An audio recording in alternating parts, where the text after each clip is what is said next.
So students, in this video we are going to derive few more expressions in case of enthalpy. Now, expression for enthalpy change for a real gas, solid or liquid or in general.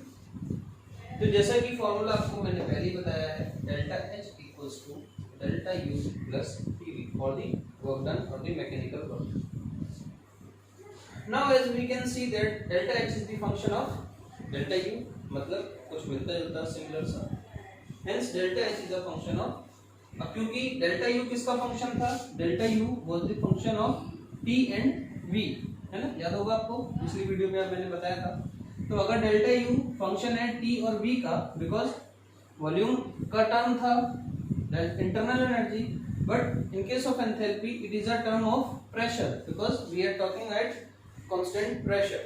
So hence delta H is a function of T and P. Now it becomes easy to derive its equation. As per our concern, we are going to differentiate this equation. Now dH equals to, तो सबसे पहले मैं state function, change in state function with respect to temperature keeping pressure constant, ठीक है, into dt plus then again change of state function H with respect to pressure keeping temperature constant into dP. This is the partial differentiation. When a particular function depends on more than two variables, then we used to do what? Partial differentiation. And one more thing, I already told you that only state functions can be differentiated partially or differentiated because partially differentiated because path function cannot be differentiated like this. थोड़ा English बोलने में मेरे को थोड़ा दिमाग चलाना पड़ता है. For any guess, now for any guess, as you know, this term is change on state function H with respect to temperature at constant pressure, है ना, याद है, at constant pressure this term is Cp.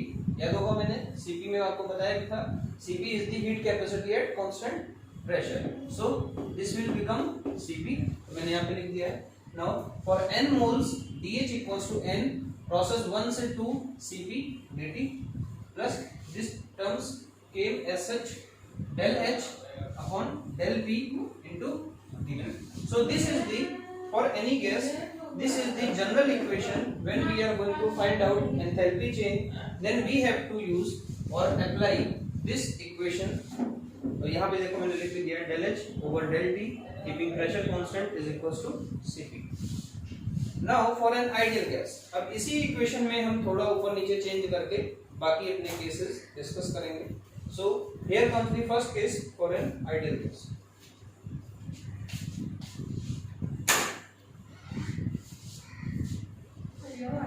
ठीक.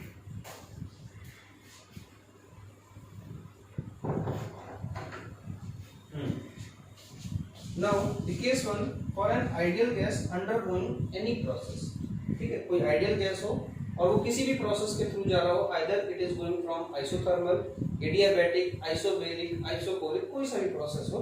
अगर आपको ideal gas की बात करनी है तो उस पे हम इसमें थोड़ा सा चेंज करेंगे. As there is no force of attraction और रिपल्शन, हमने पहले डिस्कस किया हुआ है गैसेस स्टेट में, तो ये वाला टर्म पूरा क्या हो जाएगा, जीरो. देखो NCP dt प्रोसेस 1 से 2, क्योंकि ये हम कब यूज करते हैं, when Cp is changing with respect to temperature.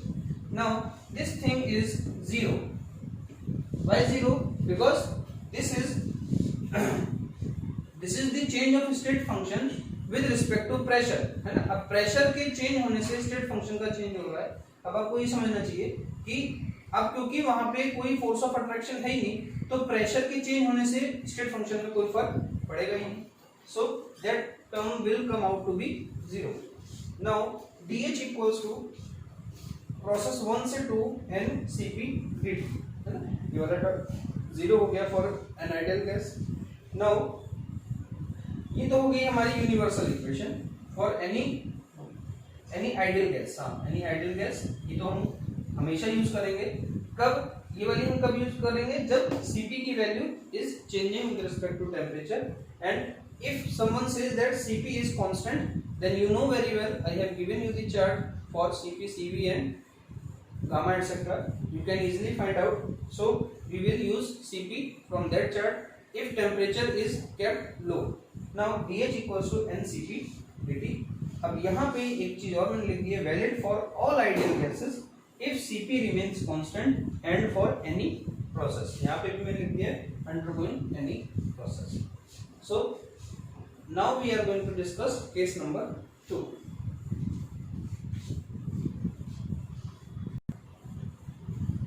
Now, case 2. For a gas undergoing isobaric process. Isobaric means when pressure delta P or dP equals to 0. तो isobaric क्या होता है? External pressure remains constant. So, using our universal formula for enthalpy is N1 shift process to integral Cp dt plus del H del P at constant temperature dP. तो आपको मालूम होगा if pressure is constant then this term will become completely zero. So dH equals to N Cp dt. अब अगर ये change हो रहा है तो we are going to integrate it. If this thing is not changing then the formula will be simply like this, dH equals to NCP dt. Now here it is the formula which is applicable for real gas at constant external pressure. ठीक है, ideal gas के लिए तो हर case में है, real gas के लिए केवल आइसोबैरिक के केस में है, ये आपको याद करना पड़ेगा. Now case 3. फॉर सॉलिड और liquid effect of pressure is negligible. ठीक है, ये तो आपको मालूम होगा, कितना भी कंप्रेस कर दो सॉलिड को इतना तो चेंज आएगा नहीं. चेंज तो केवल किस में दिखता है? गैस में दिखता है. सो dH equals to N Cp dt plus again this part will become 0.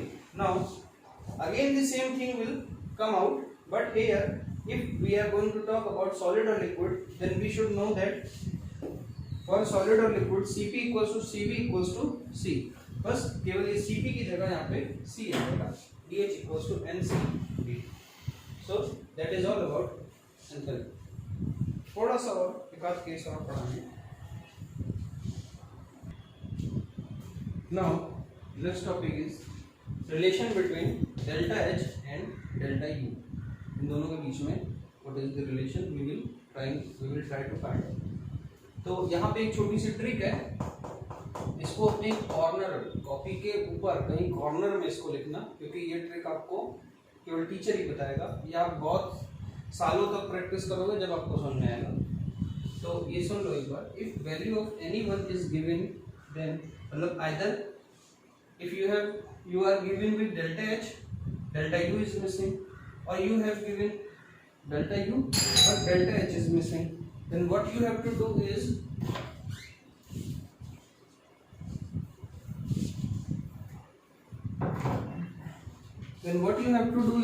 make a little guess.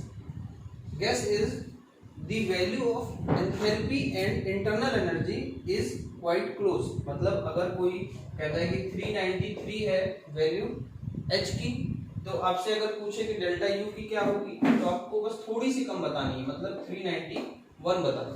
ठीक है, आपसे कोई कहे कि 370 है वैल्यू U की, तो H की कितनी होगी? तो बहुत ज़्यादा होगी तो 373 होगी, यानी 371 और 2 पे ही खत्म हो जाएगी. तो ये एक छोटी सी ट्रिक है आपको बेहतर समझने के लिए कि delta H and delta U are almost same. बस both are heat, both are the form of heat. One of the heat is at constant volume and the other heat is at constant pressure. तो जैसे कि pressure constant है तो heat ज़्यादा होती है, ये चीज़ हमने पहले भी देखा था. तो डेल्टा H की वैल्यू डेल्टा U से हमेशा ज़्यादा होती है. और इसे लिख लो कहीं साइड में और भूल जाओ कि मैंने कभी ऐसा कुछ बताया था, बिकॉज ये गलत बात है इस तरह के ट्रिक बताना कि पूरे ऐसे जाती है चैप्टर. मैं मिटा दूंगा बाद में. तो अब आपको फॉर्मूला क्या यूज करना है? फॉर्मूला तो एज यूजुअल जो हमारा यूनिवर्सल फॉर्मूला है, delta H equals to delta U plus PV, delta H equals to delta U plus delta PV. कितना चेंज है? Because this is a mechanical work और PV work. So delta H equals to delta U plus अब delta PV means P2 V2 minus P1 V1. So this will be the formula which will derive the relation between enthalpy change and internal energy change. So that is all. यहाँ पे मैंने लिख दिया, if pressure and volume data at initial and final is given, then above this equation can be applied. But if data is insufficient, then suitable approximation can be made. So यहाँ तक तो हो गया. अब नेक्स्ट है, for an ideal gas undergoing any process.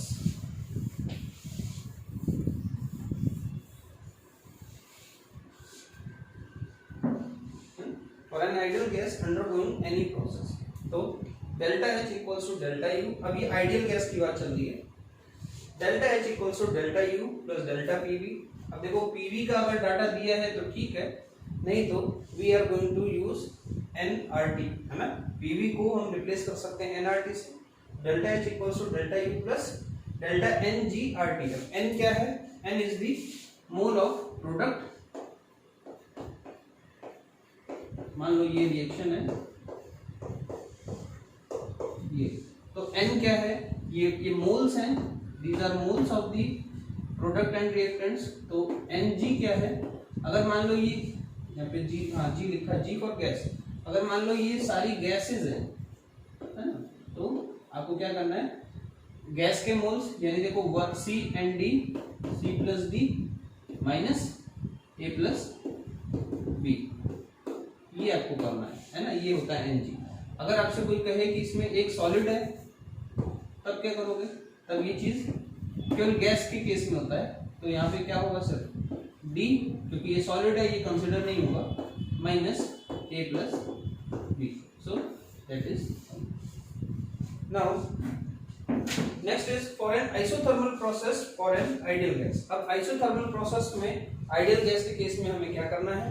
तो वहां पे आपको एक चीज ध्यान रखनी है. isothermal means the temperature remains constant throughout, and you know very well enthalpy and internal energy is the function of temperature, है ना. अभी हमने देखा था internal energy was the function of temperature and volume, whereas enthalpy was the function of temperature and pressure. तो आपको मालूम होना चाहिए टेम्परेचर टर्म दोनों में क्या है? सेम है, कॉमन है. तो अगर एक जीरो है तो दूसरा तो ऑब्वियसली जीरो होगा. तो आपको याद रखना है कि अगर प्रोसेस आइसोथर्मल है और उसमें आपसे पूछ रहा है कि इंटरनल एनर्जी और एंथैल्पी का चेंज क्या होगा, तो आपको बताना है zero. Now for a chemical reaction और phase change occurring at constant temperature. अगर कोई ऐसी केमिकल रिएक्शन है where phase is changing, for example solid से लिक्विड और लिक्विड से गैस, अगर कुछ ऐसा हो रहा है, ठीक है, और टेम्परेचर कांस्टेंट है, तब आपको क्या यूज करना है? तब आपको ये इक्वेशन यूज करनी है, delta H equals to delta U plus delta P. लिख लो इसे और धीरे धीरे समझते रहो इन सब चीजों को. Now continue from the earlier phase change type reactions. For a reaction involving gases where phase change is being occurring, if gases are ideal, then we can use PV equals to nRT. So delta H equals to delta U plus delta PV में delta PV note कर देंगे, delta NGRT लिख देंगे, and Ng you know very well, moles of gaseous products minus moles of reactants, gaseous reactants, है ना. यहाँ लिख दिया मैंने. delta PV term is ignored for solids and liquids in comparison to gases. तो यानी कि हम सॉलिड और लिक्विड का वॉल्यूम इग्नोर करें. नाउ इसकी एप्लीकेशन क्या है इस रिएक्शन की? This reaction is applicable for a reaction when phase change is occurring. And second thing is gases are treated to be ideal. The gas which is being evolved should be treated as an ideal gas. So these are two things which you need to memorize. Now the other thing which you have to note, if gases are not ideal,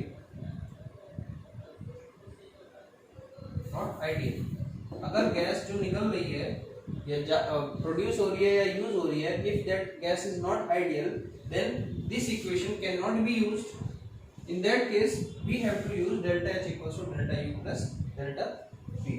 ठीक है, that is all. अब हम कुछ numericals देखेंगे और numericals के through हम समझेंगे कि हमने अभी तक क्या पढ़ा.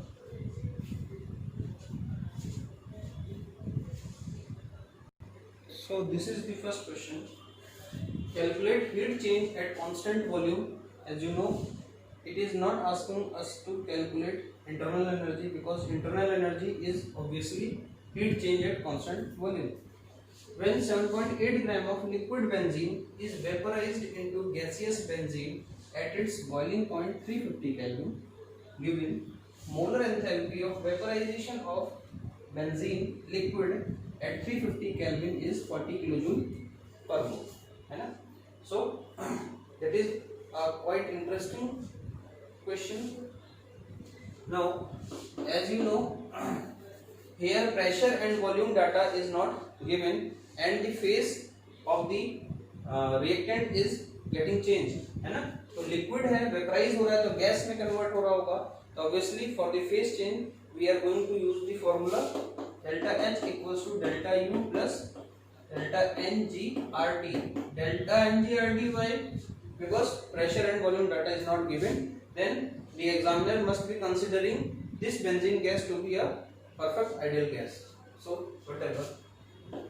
So delta H, है ना? So heat is molar enthalpy of vaporization of C6H6 at 350 Kelvin is 40 kilojoule per mole. Means you have to supply 40 kilojoule for 1 mole benzene to evaporate. It means this is the heat supplied at constant pressure. So delta H की value कितनी है? 40 into 10 to the power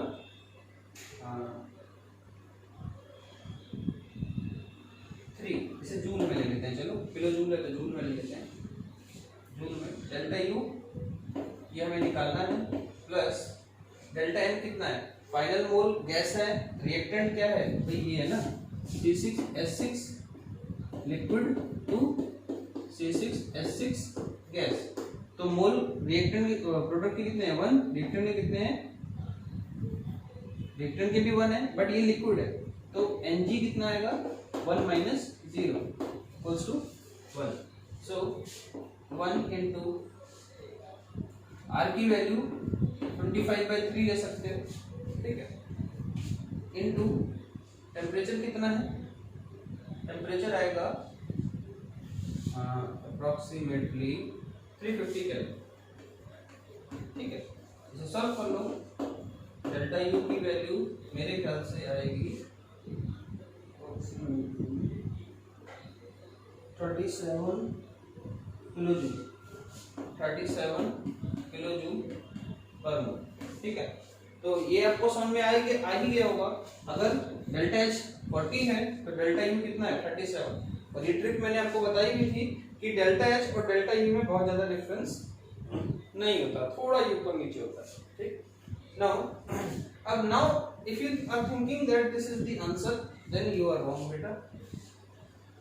We are going to find out for 7.8 gram. It is for 1 mole. तो simple सी बात है, 37 kilojoule is required for 1 mole. So how much for 7.8? तो 7.8 means 7.8 upon 78. इसका molar mass ये कितना आ गया? 0.1 मोल है, इनिशियली प्रेजेंट है. 1 मोल को इतनी हीट चाहिए, तो 0.1 को कितनी चाहिए होगी? 0.1 को 0.1 into 37 किलोजूल पर मोल, ये होगा आपका आंसर, ठीक है. नोट कर लो इसे. So this is the next question. 1150 kilocalorie of heat per mole of C7H16 is released when following reaction is carried out at constant volume at 300 Kelvin. C7H16 liquid plus 11 O2 gas gives 7 CO2 plus 8 H2O liquid. Internal energy, the question has already given, which is minus 1150 kilocalorie per mole. The questioner wants us to find out heat change at constant temperature and pressure. If heat change at constant pressure, then for sure he has been asking for enthalpy.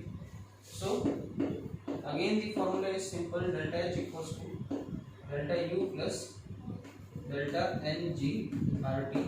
As you know, pressure and volume data is not given, and the gas is considered to be an ideal gas. So delta Ng you know very well, this is liquid, this is liquid, they will not be considered as gas. तो gas ये और ये है, तो क्या हो जाएगा product 7 minus 11 कितना हो जाएगा, माइनस का 11 में से 7 10 4 -4 delta H equals to delta U की वैल्यू है -1150 है ना, किलो कैलोरी में है तो आंसर भी किलो कैलोरी में आएगा, प्लस डेल्टा N कितना है -4 इनटू R कितना है, कैलोरी में 2 होता है और किलो कैलोरी में अगर देखें तो सिर्फ, ठीक है, 1000 से डिवाइड कर देते हैं। टेम्परेचर कितना है 300। इस तरह से आप आंसर निकाल सकते हैं। डेल्टा H इक्वल्स टू -1150, मैं चेक कर लेता हूँ, 3 6 4 24 24 by 10 2.4 आ जाएगा, तो कितना आ जाएगा, डेल्टा H इक्वल्स टू -11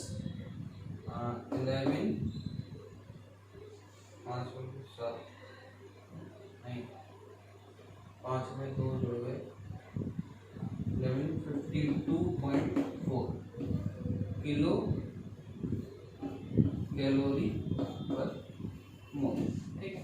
और ट्रिक भी मैंने आपको बताई थी, this is 1152 and this is 1150, है ना, थोड़ा ही अंतर होता है एंथैल्पी और इंटरनल एनर्जी में, बस इसकी वैल्यू थोड़ा ज़्यादा। तो देखते हैं और क्या कुछ रहा है, आपको कुछ नहीं बच रहा है, बाकी काम अगली क्लास में पढ़ेंगे। Bye bye.